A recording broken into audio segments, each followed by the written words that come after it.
Graham, did you finish? Okay. EMS, math, and science students are once again feeling the impact of the teacher shortage, as staffing changes have affected their classes for a second time this year.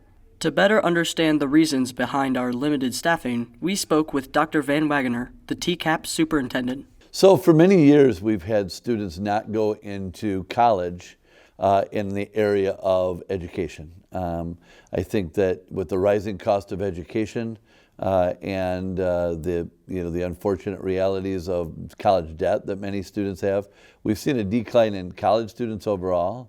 To help address the ongoing staffing shortage, the state of Michigan plans to provide support, such as covering tuition costs, for students pursuing educational degrees, in hopes of encouraging more people to enter the teaching profession.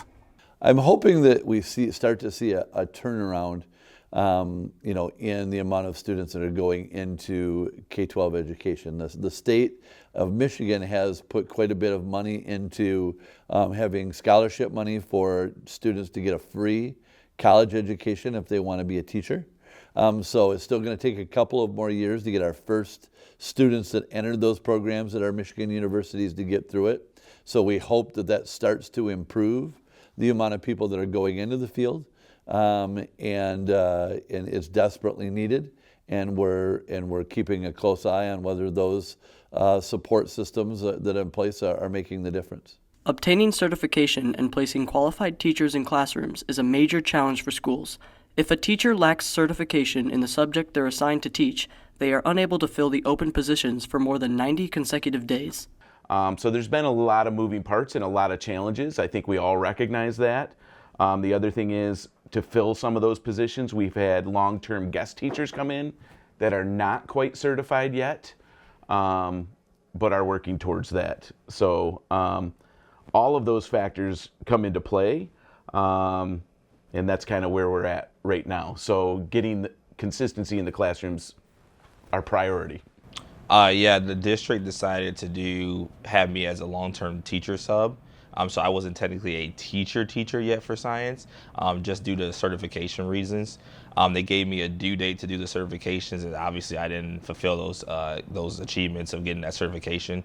So what we're trying to do is figure out a way to get me back in that classroom and get that certification done. Students say the changes make learning and adjusting a moving target. So in my science class, we've gone through 3 different teachers, so I've kind of seen 3 different teaching styles, which can get a little bit confusing when you first start with a new teacher. It's a lot of getting used to it. It's a lot of understanding how this new teacher grades, how they, help you compared to your last teacher, and just how they run the classroom in general compared to the last teacher. I think it's been really it's been challenging and easier because sometimes we don't have to do any work at all, and then other times we have to have a whole workload on us. East administration says that the #1 priority is to have certified staff to start the 2025 to 2026 school year. So next year the plan is to get ahead of the curve, right? So with me being here another year and knowing that we have some positions opening, I'm working with the district in terms of what openings are happening and who can fill those positions. This has been Gus and Bishop reporting for Trojan TV.